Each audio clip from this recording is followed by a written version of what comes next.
സങ്കീർത്തനങ്ങൾ 22 അവസാന വാക്യം ദൈവമക്കളിൽ ഒരാൾ വായിച്ചാൽ,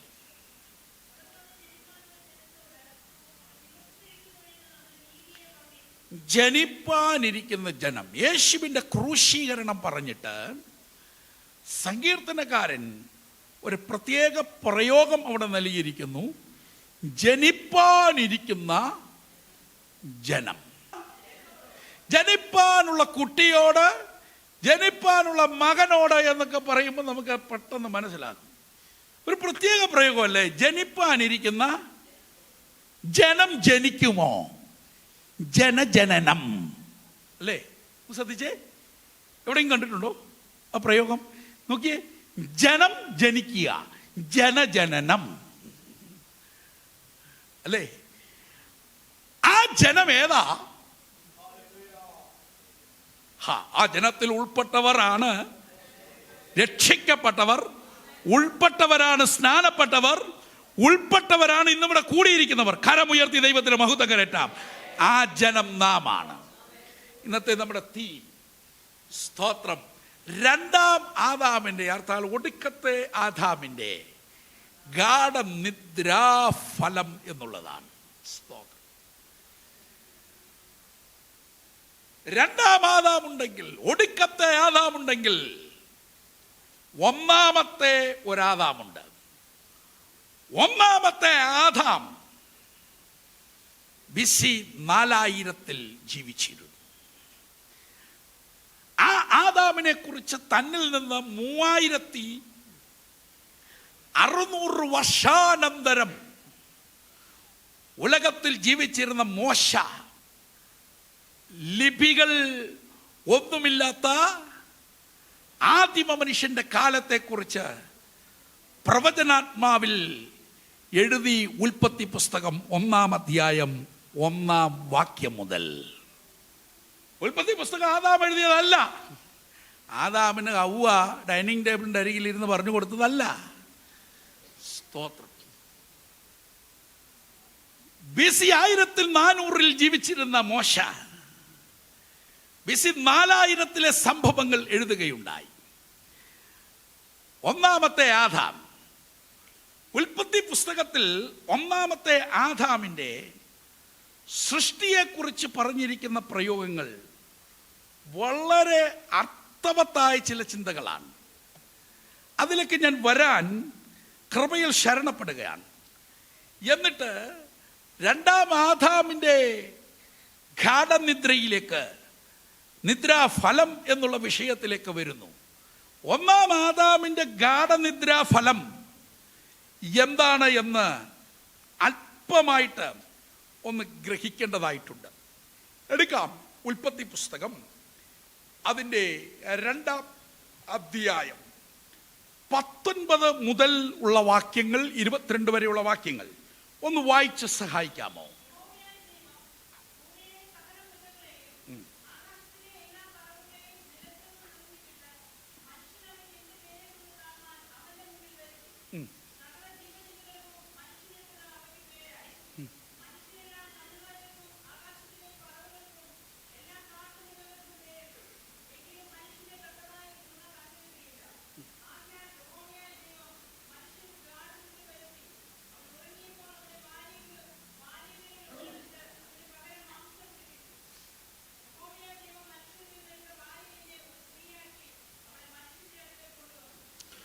ഉൽപ്പത്തി പുസ്തകം 1:26 മുതൽ ഞാൻ പറഞ്ഞു തുടങ്ങാൻ ഇഷ്ടപ്പെടുന്നു. ഉൽപ്പത്തി പുസ്തകം 1-ാം അധ്യായം 26-ാം വാക്യത്തിൽ, അനന്തരം നാം നമ്മുടെ സ്വരൂപത്തിൽ സാദൃശ്യത്തിൽ മനുഷ്യനെ ഉണ്ടാക്കുക എന്ന ആശയം ദൈവം തൃത്വ വിളംബരം നടത്തുകയാണ്. തൊട്ടു താഴെ, സ്തോത്രം, 26 മുതൽ 28 വരെയുള്ള വാക്യങ്ങൾ, ആ വാക്യങ്ങൾക്കകത്ത് മനുഷ്യനെ സൃഷ്ടിച്ചതിനെ കുറിച്ച് പരാമർശിച്ചു. എന്നിട്ട് 2-ാം അധ്യായത്തിൽ അതേ വിഷയം വീണ്ടും ഒന്നും കൂടെ എടുത്ത്, അത് എപ്പോഴും ചിന്ത വേണം, ഉൽപ്പത്തി പുസ്തകം എഴുതിയത് മോശയാണ്. ഈ ചിന്ത മനസ്സിൽ വേണം. 2-ാം അധ്യായത്തിൽ കുറച്ചും കൂടെ അതിനെ വിളംബരം ചെയ്ത് എഴുതി. 2-ാം അധ്യായം അതിൻ്റെ 7-8 വാക്യങ്ങളിൽ.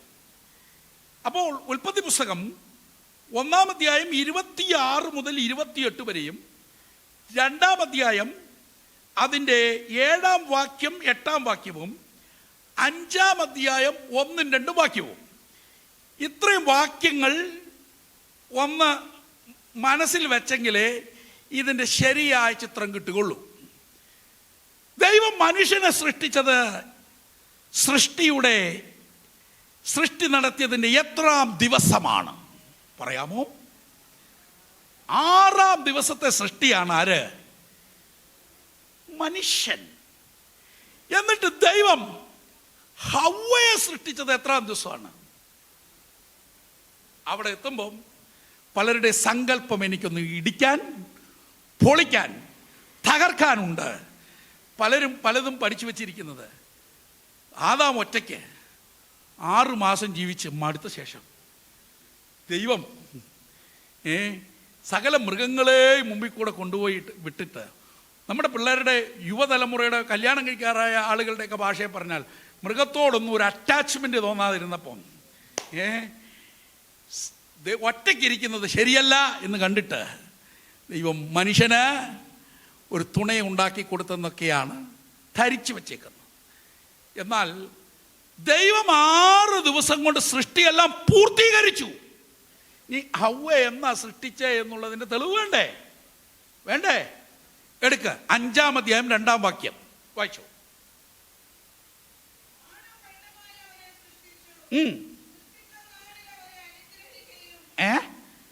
സൃഷ്ടിച്ച നാളുകളിലല്ല, നാളിൽ. ആ നാളേതാണ്? 6-ാം ദിവസം. സ്തോത്രം. ഒന്നും കൂടെ വ്യക്തമാകാൻ 27-ാം വാക്യം 1-27 വായിച്ചോ.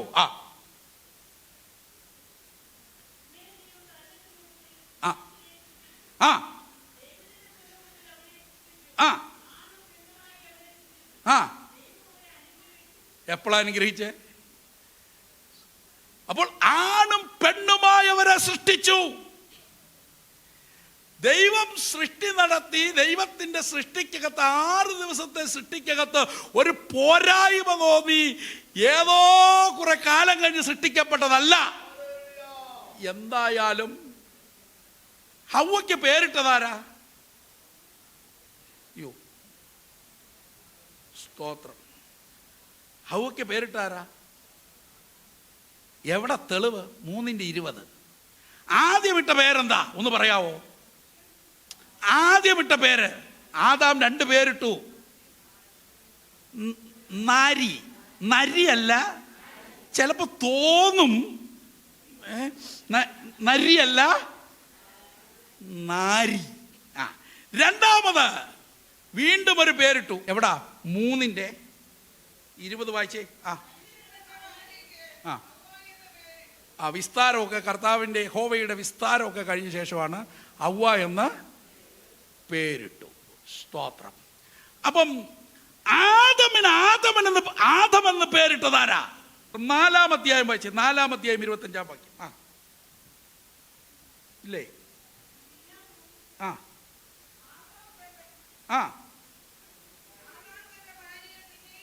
മതി. അവിടെ ആദാം എന്ന പ്രയോഗം കാണുന്നത്. അപ്പോൾ അതിനുമുമ്പ് മനുഷ്യൻ എന്ന് കൊടുത്തിട്ടുണ്ട്. അപ്പൊ ആദാമെന്ന് പേരിട്ടതാരാ? വീണ്ടും ഡൗട്ടായില്ലേ? അത് കിടക്കുന്നത് 5:2. 1-ാം വാക്യം വായിച്ച്. 5:1 വായിച്ച്.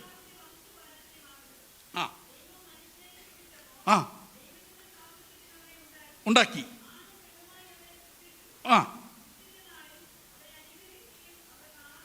ഒരു പ്രയോഗം ശ്രദ്ധിച്ചേ. അവരെ അനുഗ്രഹിച്ചു. അവർക്ക് ആദാം. ആർക്ക്? ആകെ കുഴപ്പമായ. സ്തോത്രം. ഇവർക്ക് 2 പേർക്കും കൂടാണ് അവർക്ക്. അപ്പോൾ സൃഷ്ടിച്ച നാൾ എന്നാ? 6-ാം ദിവസം. സൃഷ്ടിച്ച നാളിൽ അവരെ ആണും പെണ്ണുമായി സൃഷ്ടിച്ചു. എന്നിട്ട് അവൻ ദൈവത്തിൻ്റെ തോട്ടമായി ഏദനിൽ അവരെ ആക്കി. അവരെ സൃഷ്ടിച്ചത് എങ്ങനെന്ന് 2-ാം അധ്യായത്തിൽ എഴുതിയിരിക്കുന്നു. ആദാമിനെ മണ്ണുകൊണ്ട് സൃഷ്ടിച്ചു. മണ്ണുകൊണ്ട് സൃഷ്ടിച്ച് മൂക്കിൽ ജീവശ്വാസം ഊതി. അതിനെ കുറച്ചും കൂടെ പരത്തി എഴുതിയിരിക്കുക 2-ാം അധ്യായത്തിൽ. എന്നിട്ട് ഹവ്വയുടെ രംഗപ്രവേശനം എങ്ങനെയാണെന്നറിയാമോ? ദൈവം മണ്ണുകൊണ്ട് സൃഷ്ടിച്ച മനുഷ്യന് അവൻ ഉഷാറായിട്ടിരിക്കുമ്പോൾ 6-ാം ദിവസം നല്ല യോഗ്യനായി തേജസ്സിൻ്റെ ഉടയാട കൊടുത്ത് ടിപ്പ് ടോപ്പിൽ ഇങ്ങനെ ഇരിക്കുമ്പോഴാണ് യഹോവയായ ദൈവത്തിൻ്റെ ആശയപ്പുരയിലെ ആശയം, ദൈവത്തിൻ്റെ പദ്ധതി അടുത്തത് ഇവൻ്റെ ഒരു എല്ല ഊരണം. അതിനുവേണ്ടി അവന് നിദ്ര വരുത്തി. ഇതുവരെ ഉറങ്ങാത്ത ഉറക്കം ജനിച്ച ദിവസം തന്നെ കിട്ടി. ഇത്ര ഭാഗ്യമാണെന്ന് നോക്കണേ. സ്തോത്രം. ജനിച്ചെന്ന് പറഞ്ഞാൽ ആ വാക്ക് നിങ്ങൾ തെറ്റിദ്ധരിക്കരുത്. ഉണ്ടായ, ഒന്നും കൂടെ, ആദാമിനെ ഉണ്ടാക്കിയ, ആദാം അങ്ങനെ ജനിച്ചതല്ലല്ലോ, ആദാം സൃഷ്ടിക്കപ്പെട്ട, ഒന്നും കൂടെ പറഞ്ഞാൽ മനുഷ്യനെ ദൈവം ഉണ്ടാക്കപ്പെട്ട അന്ന് തന്നെ ഒരു ഉറക്കം. അത് ഒരു പിള്ളേരുടെ ഭാഷയിൽ പറഞ്ഞ ഒരു 1.5 ഉറക്കമായിരുന്നു. കൂർക്കം വലിച്ചോന്ന് എനിക്ക് അറിയില്ല. എന്തായാലും ആദാം എന്ത് ചെയ്തു? നല്ല ഉറക്കം. ആ ഉറക്കത്തിന് ബൈബിൾ പറഞ്ഞു ഗാഢനിദ്ര. ആ ഉറക്കത്തിൻ്റെ സമയത്ത് ആദാമിൻ്റെ ഒരു എല്ല് അവിടെ നിന്ന് എന്ത് ചെയ്തു? എല്ല് ചുമ്മാതെ ഇങ്ങനെ എടുത്തോന്ന് പറഞ്ഞിരിക്കുകയാണോ? എല്ലല്ലേ, ഉറച്ചിരിക്കുന്ന എല്ലല്ലേ, ആരോഗ്യ ദൃഢഗാത്രനായ ഒരു മനുഷ്യൻ്റെ എല്ലല്ലേ. ആ എല്ല് എൻ്റെ ദൈവം ആദ്യത്തെ സർജറി അവൻ പോലും അറിയാതെ അവന് അനസ്തേഷ്യ കൊടുത്ത് അവൻ്റെ എല്ലിങ്ങോട്ട് ഊരിയെടുത്ത ശേഷം ഹവ്വയെ സൃഷ്ടിച്ചു. സ്വോത്രം. സന്തോഷത്തോടൊന്ന് സ്വോത്രം ചെയ്യാം. അപ്പോൾ 1-ാം ആദാമിൻ്റെ ഗാഢനിദ്രയിൽ നിന്ന് ഉള്ള ഫലം സുന്ദരിയായൊരു യുവതി വെളിയിൽ വരുന്നു. അപ്പോ പുരുഷന് ഏകനായിരിക്കുന്നത് നന്നല്ല എന്ന് കണ്ട് ദൈവം ഒരു പുരുഷനെ കൂടല്ല കൊടുത്തത്, ഒരു സ്ത്രീയെയാണ് കൊടുത്തത്. സ്തോത്രം. ഈ കാലത്തിൽ ഇതിന് കാലിക പ്രസക്തിയുണ്ട്. പുരുഷൻ പുരുഷനെ കല്യാണം കഴിക്കുന്ന, സ്ത്രീ സ്ത്രീയെ വിവാഹം ചെയ്യുന്ന, അങ്ങനെ സ്വവർഗത്തിൽ അവലക്ഷണം നടക്കുന്ന ഈ കാലത്തിൽ പുരുഷന് ഒരു സ്ത്രീ എന്ന നിലയിലാണ് ദൈവം കണ്ടത്. ദൈവത്തിന്റെ ആശയപ്പുരയിലെ പ്ലാൻ അതാണ്. അതിന് വിരുദ്ധമായത് വചനവിരുദ്ധമാണെന്ന് ഞാൻ അടിവരയിട്ട് വചനത്തെ കൂട്ടുപിടിച്ച് പ്രഖ്യാപിക്കുന്നു. സന്തോഷത്തോടെ സ്തോത്രം ചെയ്യാവോ? സ്തോത്രം, സ്തോത്രം, സ്തോത്രം. അങ്ങനെ ഏതെങ്കിലും അറ്റാച്ച്മെന്റ് ഒക്കെ തോന്നുന്നെങ്കിൽ അത് വചനവിരുദ്ധമാണ്. അത് എത്രയും വേഗം ചികിത്സയ്ക്ക് വിധേയമാകേണ്ടതാണ്. ആ മനോരോഗത്തെ പാലൂട്ടി വളർത്തേണ്ടതല്ല. സ്തോത്രം. കുറയുമെന്ന് എനിക്കറിയാം, കുഴപ്പമില്ല, എല്ലായിടത്തും നിന്ന് കയറി ഇറങ്ങണമല്ലോ. പ്രിയരെ, 1-ാം ആദാമിന്റെ ഗാഢനിദ്രാഫലം ആരാണ്? ഹവ്വ. ഒടുക്കത്തെ ആദാം കാലം അതിന്റെ നിലയിൽ കാലുകുത്തി കടന്നുപോയി. യുഗങ്ങൾക്കുള്ളിലൂടെ മുൻപോട്ട് നോക്കുമ്പോൾ കാലസമ്പൂർണതയിൽ 2-ാമത്തെ ആദാം, ഒടുക്കത്തെ ആദാമായ ക്രിസ്തു. സ്തോത്രം. കാൽവറി മലമുകളിൽ കുരിശുമരത്തിൽ കിടക്കുന്നു. ഹല്ലേലൂയ. അവൻ കുരിശുമരത്തിൽ കിടക്കുന്ന യേശുവേ, അങ്ങിങ്ങനെ ക്രൂശിതനായത് എന്തിനാണ്? അവൻ 1-ാം ആദാം ഗാഢനിദ്രയിലാതെയായതിനേക്കാൾ കഠിനമായ വേദന അനുഭവിച്ച് ഗാഢനിദ്രയിലായത് എന്താണ്? 1-ാം ആദാമിന് വേദനയില്ലായിരുന്നു ഗാഢനിദ്രയിൽ. 2-ാം ആദാം അവൻ ഉറക്കെ നിലവിളിച്ചു, പ്രാണനെ വിട്ടു. അത്ര കഠിന വേദനയായിരുന്നു. അത് എന്തിനാണെന്ന് ചോദിച്ചാൽ അതിൻ്റെ ഉത്തരം ഉത്തരം എഫെസ്യ ലേഖനം എടുക്കാം. എഫെസ്യ ലേഖനം അതിന്റെ 5-ാം അധ്യായം 27-ാമത്തെ വാക്യം ഒന്ന് ശബ്ദമുയർത്തി വായിച്ചു സഹായിക്കാം. എഫെസ്യ ലേഖനം 5-ാം അധ്യായം 27-ാം വാക്യം വായിച്ചോ. കറ, ചുളുക്കം മുതലായ ഒന്നുമില്ലാത്ത സഭയെ ശുദ്ധയും നിഷ്കളങ്കയുമായി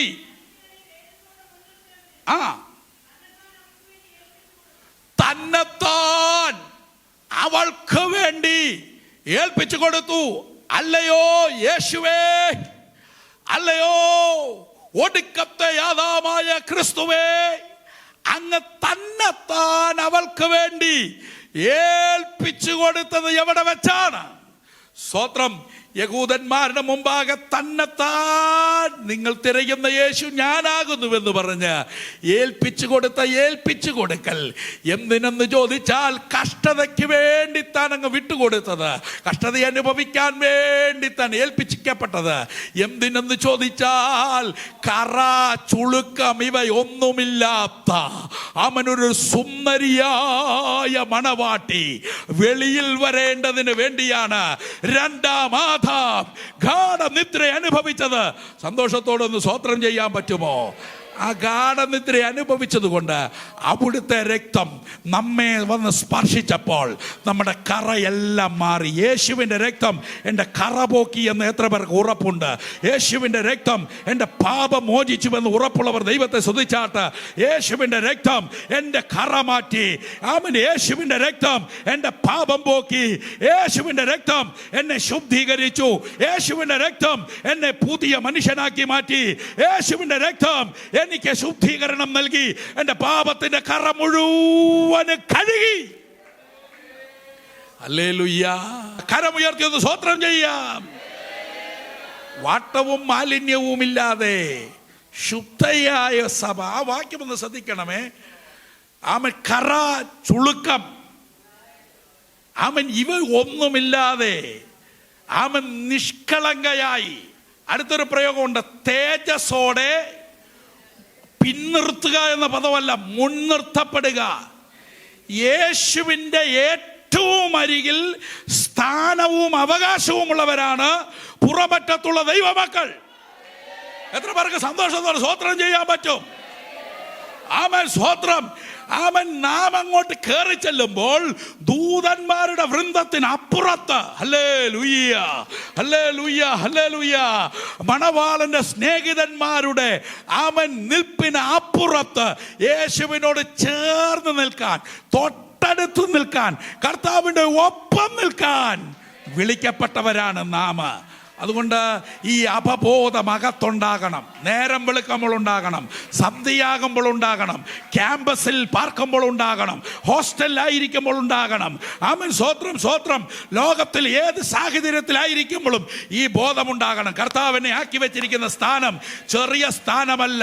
ആ സ്ഥാനം തിരിച്ചറിയുന്നെങ്കിൽ ദൈവത്തിന് മഹത്വം കരേറ്റാം. ഇടയ്ക്കിടയ്ക്ക് നമ്മോട് തന്നെ പറയണം, തേജസ്സോടെ മുൻനിർത്തപ്പെടേണ്ടതിന് വേണ്ടി അവിടുന്ന് ജീവൻ നൽകി എന്നെ ഒരുക്കിയതാണെന്ന്. ഒരുക്കത്തെ കുറിച്ച് അവബോധമുള്ള സംഘം ആത്മനിയോഗത്തോടെ ദൈവത്തെ ഒന്ന് സ്തുതിച്ചാരാധിക്കാം.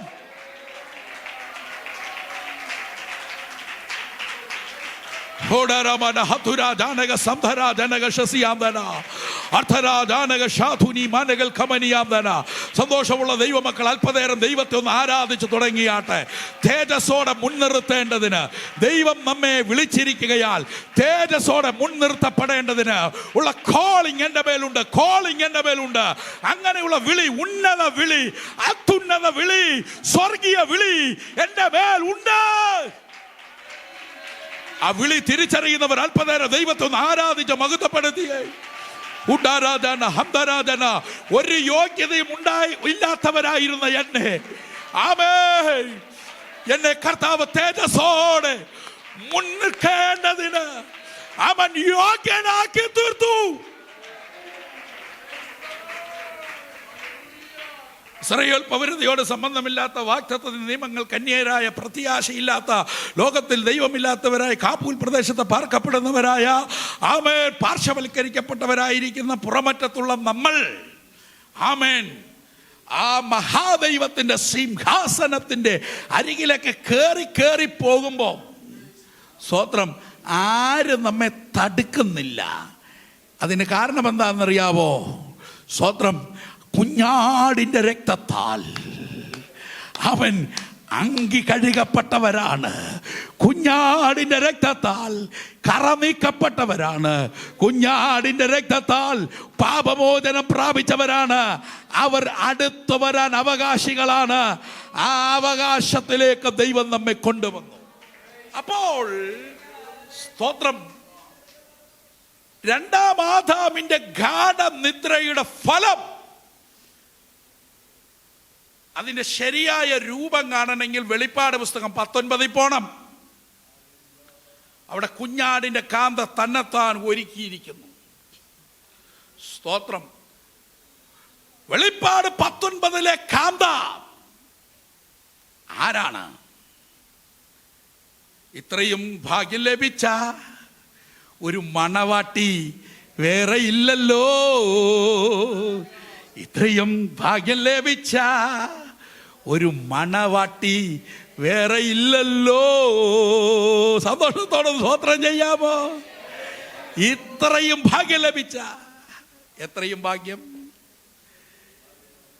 തേജസ്സോടെ മുൻനിർത്തപ്പെടേണ്ടതിന് ജീവൻ നൽകി ആ ഗാഢനിദ്രയിലൂടെ വെളിയിൽ വന്നവരാണ് പുറമറ്റത്തുള്ള ദൈവസഭ. യേശു ക്രൂശിക്കപ്പെട്ടിട്ടില്ലായിരുന്നെങ്കിൽ ഇങ്ങനൊരു കൂട്ടവും ഒരു സഭായോഗവും ഇവിടെ കാണത്തില്ല. കേവലം യഹൂദന്റെ മതം മാത്രം യെരുശലേമിന്റെ പ്രാന്തപ്രദേശങ്ങളിൽ ചുറ്റിപ്പറ്റി അവിടം കൊണ്ട് ഒതുങ്ങിയേനെ. ഇങ്ങനൊരു സഭ അങ്കുരിച്ചതിൻ്റെ പുറകിലെ കാരണം രണ്ടാം ആദാമിന്റെ ഗാഢനിദ്രയാണ്. സ്തോത്രം. ഈ സഭയെ നേടേണ്ടതിന് യേശു അനുഭവിച്ച കഷ്ടങ്ങളെ ചേർത്തി വൈദ്യനായ ലൂക്കോസ് പ്രവർത്തികളുടെ പുസ്തകം എഴുതിയപ്പോൾ എഴുതിയിരിക്കുന്ന ഒരു പ്രയോഗമുണ്ട്. സ്വന്തം രക്തത്താൽ സമ്പാദിച്ച സഭ. ശ്ലീഹായുടെ പ്രയോഗമാണ്. സ്വന്തം രക്തത്താൽ സമ്പാദിച്ച സഭ. സഭ ആരുടെ സമ്പത്താണ്? ദൈവത്തിന്റെ സമ്പത്താണ്. ഒന്ന് കരമുയർത്തി ദൈവത്തിന്റെ മഹത്വം കരയറ്റാമോ?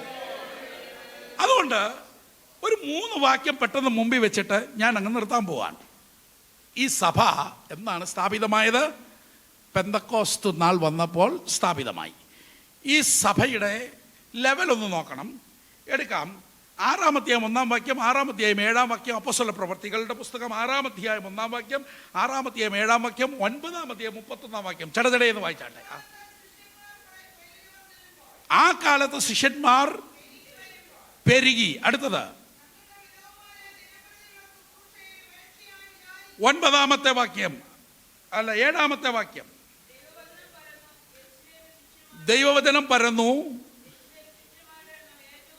അപ്പൊ പെരുകി, ഏറ്റവും പെരുകി. ഇനി 9-ാമത്തെ 31-ാം വാക്യം.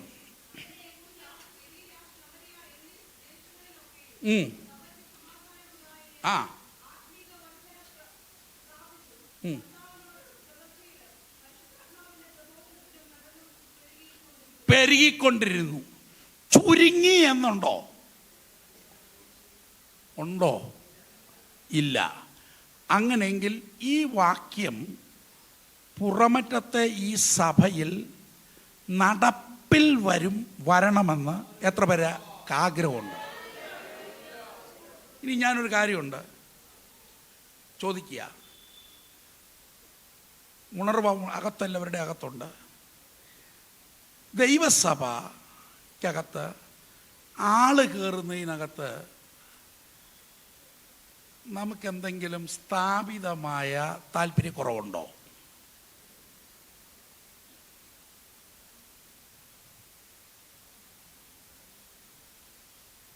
പല സഭയിലും കൊത്തുകോഴികളുണ്ട്. ഞാനും സൂസപ്പനും ശോശാമയും മതി സഭയിൽ. കാര്യം അവരൊക്കെ വന്നാൽ ഞാൻ എൻ്റെ സ്ഥാനം പോകും. ആ പിശാച് അവിടെ ഇരിക്കുന്നിടത്തോളം കാലം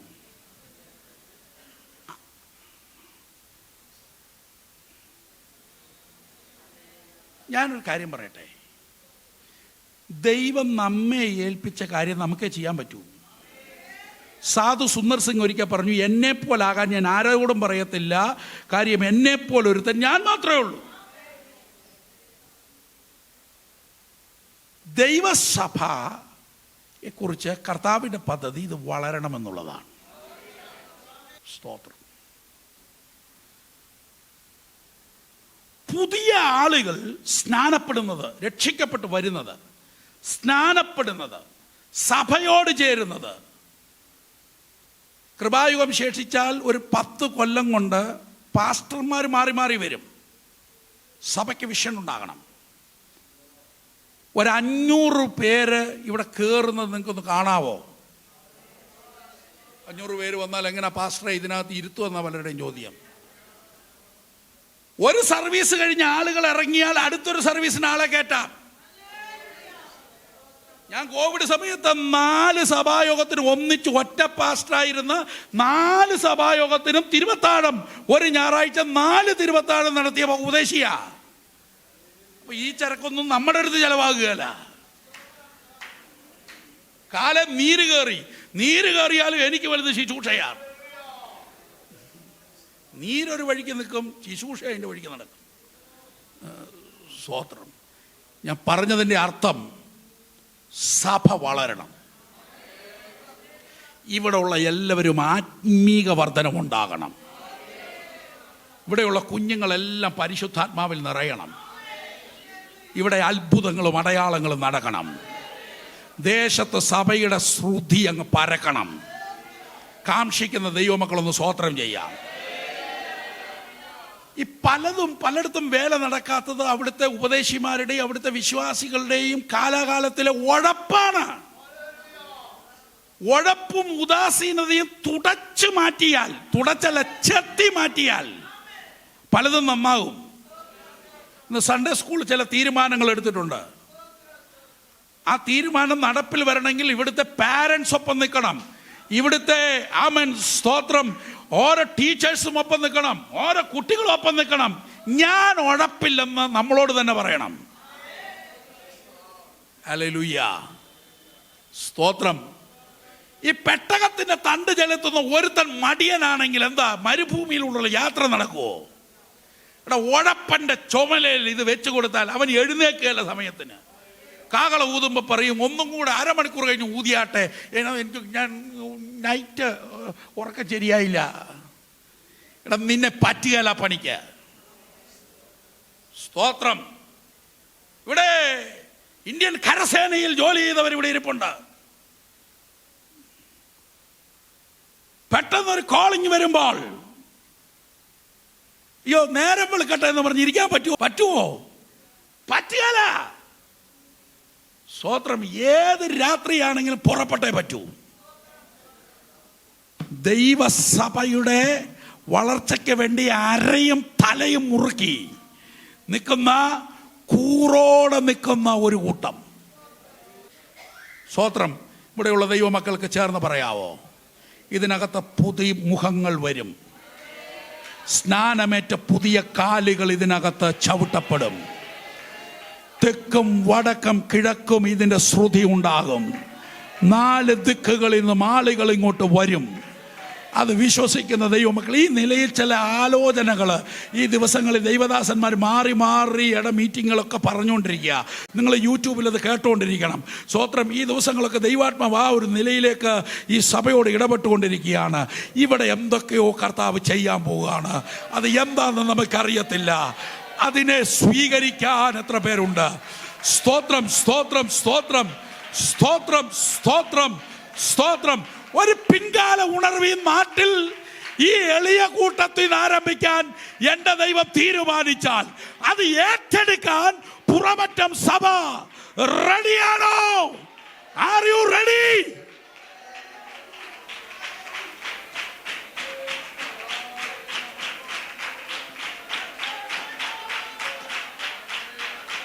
ഒരു ബിസിലടിയിൽ ഒരു കാഹളനാദത്തിങ്കൽ ചാടി എഴുന്നേൽക്കുന്ന സൈന്യത്തെ പോലെ ഇവിടെ കർത്താവിന് വേണ്ടി നിൽക്കാൻ പുറമറ്റത്താരുണ്ട്? ചിലപ്പോൾ മെഡിക്കൽ റിപ്പോർട്ട് നമ്മുടെ കാലിനോ നമ്മുടെ ശരീരത്തിനോ നമ്മുടെ അവസ്ഥകളൊക്കെ ആമേൻ മോശമാണെന്ന് പറഞ്ഞിട്ടുണ്ടാകും. അത് മാറ്റിവെക്ക. മനസ്സുണ്ടോ? സ്തോത്രം. ഒരു പക്ഷേ 1 മിനിറ്റ് സഭയ്ക്ക് വേണ്ടി പ്രാർത്ഥിക്കാനായിരിക്കും പറ്റുക. അതിന് ഞാൻ റെഡിയാണ്. അല്ലെങ്കിൽ ഒരു ട്രാക്ട് കൊടുക്കാനാണ് എനിക്ക് കഴിയുക. അതിന് ഞാൻ റെഡിയാണ്. സ്തോത്രം, സ്തോത്രം, സ്തോത്രം, സ്തോത്രം. 1/2 മണിക്കൂർ ആമേൻ ദൈവസഭയോടുള്ള ബന്ധത്തിൽ കൂറോടെ നിൽക്കാൻ ഒരു പ്രവർത്തിക്ക് ഞാൻ റെഡിയാണ്. ആമേൻ. അങ്ങനെ കൂറുണ്ടെങ്കിലേ, ഒന്നും കൂടെ ഞാൻ കയറ്റി പറയാം. ഞങ്ങൾ ഈ ബൈബിൾ സ്കൂളിൽ ട്രെയിനിങ് കൊടുക്കുന്ന സമയത്ത് 6 മാസം ഒരു സെമസ്റ്റർ ചില ഉഴപ്പന്മാരൊക്കെ ബൈബിൾ കോളേജിൽ വരും. അന്നേരം ഇവൻ ഈ സ്ഥാപനത്തോട് കൂറുണ്ടോ എന്ന് നോക്കുന്ന ഒരു പ്രധാന ഘടകമാണ് ഇവനോട് ആ സ്വിച്ച് ഇടാൻ പറഞ്ഞാൽ, ഇന്ന ഫാൻ ഇടാൻ പറഞ്ഞു കഴിഞ്ഞാൽ എല്ലാ സ്വിച്ചും ഇടും. ഒരു വീട്ടിലും അതുപോലെ 25 കൊല്ലമായി താമസിക്കുന്ന ഫാൻ്റെ സ്വിച്ച് ഏതാണെന്നറിയത്തില്ല. നിനക്ക് ആ വീടിനോട് കൂറില്ല. ഇവിടെ ഒന്നും അല്ല. ഇനി പിണങ്ങരുത് സഹോദരിമാര്. എപ്പോഴും സഹോദരിമാരെ പറയുന്നു നിങ്ങൾ തോന്നരുത്. ഒരു ഉഴപ്പത്തി പെര തൂക്കുന്ന കണ്ടാല് ആ ചൂലെടുത്ത് മുക്കും മൂലയൊന്നും തൂക്കുകയല്ല. സ്തോത്രം. പണ്ടൊരു പരസ്യമുണ്ട്, പൂപ്പലെ വിട നമുക്ക് ഡിക്ലെയർ ചെയ്യാം, ഉഴപ്പലെ വിട, ഉദാസീനതയെ വിട വേണ്ട. കർത്താവിന് വേണ്ടി സ്തോത്രം ആവോളം ഞാൻ നിൽക്കും. സന്തോഷത്തോടെ സ്തോത്രം ചെയ്യാമോ? ആ ഒരു തീരുമാനം ഇന്ന് ഈ ആരാധനയ്ക്കകത്തുണ്ടാകട്ടെ. ഗാഢനിദ്രാഫലമാണ് പുറമറ്റം സഭ. ഈ സഭയെ രക്തം മുടക്കി കർത്താവ് സമ്പാദിച്ച് ഇവിടെ ആക്കിയിരിക്കുന്നതിനകത്ത് കൃത്യമായ മാസ്റ്റർ പ്ലാൻ ഉണ്ട്. ആ പദ്ധതിക്കകത്ത് നമുക്ക് ഉഴപ്പാൻ കഴിയില്ല. അതുകൊണ്ട് ദൈവസഭയോട് കൂറോടെ, ദൈവസഭയോട് ചേർന്ന് നിന്ന്, ആത്മീക പ്രവർത്തനങ്ങളോട് ചേർന്ന് നിന്ന്, സുവിശേഷീകരണത്തോട് ചേർന്ന് നിന്ന്, സഭാ വളർച്ചയ്ക്ക് ചേർന്ന് നിന്ന്, പോസിറ്റീവ് പറഞ്ഞ്, ഇനി സഭ വളരുമെന്ന് പറയുമ്പോൾ ഒത്തിരി ഉപദേശിമാരെ ഞങ്ങൾ കണ്ടതാ മുഴുവൻ കണ്ടതാ, ആ ഡയലോഗിനോടും നമുക്ക് വിടാം. സ്തോത്രം. ആമേൻ. സഭ വളരും. ആമേൻ പറയാവോ? ആമേൻ. സഭയ്ക്കകത്ത് പുതിയ ആത്മാക്കൾ വരും. ആമേൻ പറയാവോ? ആമേൻ. ദർശനം ഉണ്ടെങ്കിൽ ദൈവസഭ വളരും.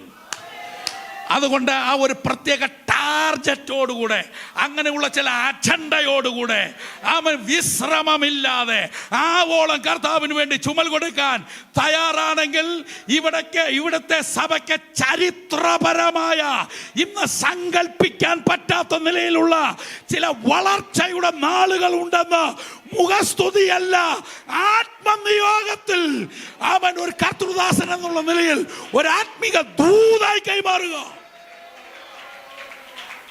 അതുകൊണ്ട് ഇന്ന് കരങ്ങൾ ഉയർത്തി നമുക്ക് ഡിക്ലെയർ ചെയ്യാം, യേശുവിന്റെ നാമത്തിൽ സഭ വളരും. പറഞ്ഞാട്ടെ, യേശുവിന്റെ നാമത്തിൽ സഭ വളരും. യേശുവിന്റെ നാമത്തിൽ സഭ വളരും, വളരും, വളരും, വളരും, വളരും.